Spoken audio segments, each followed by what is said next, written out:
Hey there, Sharon Horne-Ellstrom here. Today we are talking about how to use the Lifeline exercise, or a lifeline, your business's lifeline, to supersize and grow your business. A lot of businesses, a lot of business owners, a lot of business people I work with have never even considered or looked at this as a tool that they can use to grow, improve, reflect on what's working, build on that, reflect on what didn't work so well and let it go, learn the lessons so we can let it go and not do that anymore.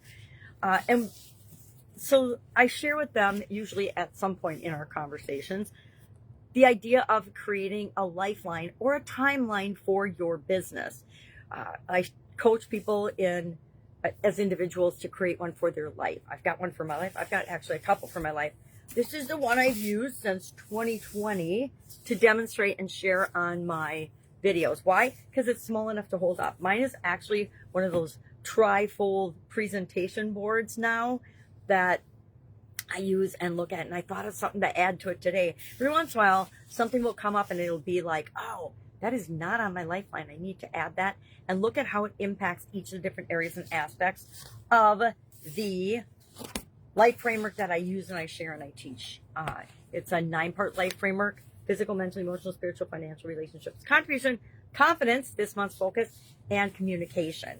So I will look at my lifeline today, personally and professionally, for my business, and I will say, okay, how is that building the confidence of our organization, or how is that maybe deleting the confidence in our organization? And why I want to look at that is because that tells me a whole lot about our culture and the direction that we're going, the things we're trying to create that have an absolute positive impact on every other area and aspect of our business, right? If we have cultural challenges in our organization, and I've worked in several of those, I work with them a lot, but I'm not part of them. And that's a little bit different than actually working in them. If you've worked in a culture that isn't particularly in alignment with who you are, you know exactly what I'm talking about. If you haven't, it's like if you've worked with the wrong type customers for your business. I think we've all done that at some point in our career and in our business growth. We've picked people out of usually desperation or fear, or because we had a big bill coming up or something when we're first getting started out, and it turns out that they're not a good fit for us, and we're not necessarily a great fit for them, but we've committed to doing the thing we're going to do for them and the problem we're solving for them. And so we follow through and we do that, but we hopefully learn the lesson that we need to pick our customers as wisely as they choose us, right? We need to choose each other to make our business relationships work, depending on the type of business you're in. But for the most part, the more you do that, the more alignment you are in choosing the customers that are right for you, the faster and easier it is to grow and build and supersize your business. And one of the tools I like to use is the Lifeline exercise, which is like those timelines we used in high school or grade school or college to study different events, right? Discoveries in science classes, social studies, and government and history. We usually led up to like a big event like the World Wars.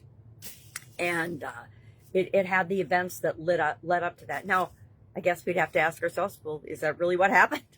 According to what we're learning from the history books, because there's a lot of doubt being cast on what's been presented to us as average human beings, average citizens in each of our respective countries. So I always like to say, think for yourself, look and see what's going on.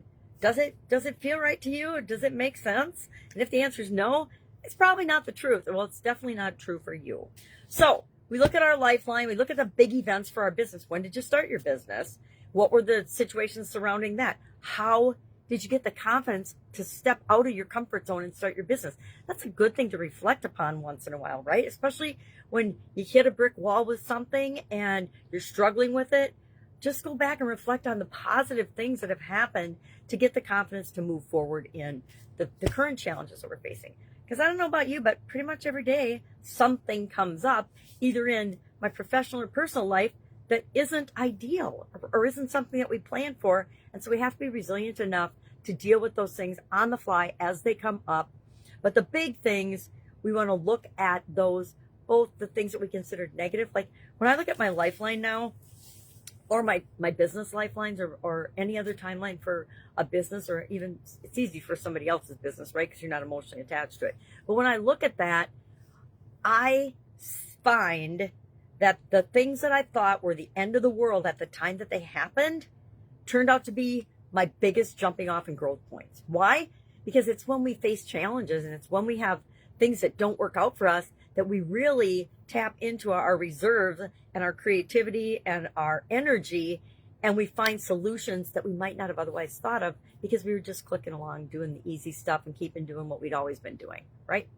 All right, that's all I've got today. If I can help you in any way, hit me up and ask. Otherwise, I challenge you to create a timeline or lifeline, whatever you want to call it, for your business today. And you don't have to have everything on it. Just start it. Start from the time you started your business on and just put some of the key milestones on it. That's the first step of the process. All right. Have a great day. And I'll, of course, visit you tomorrow.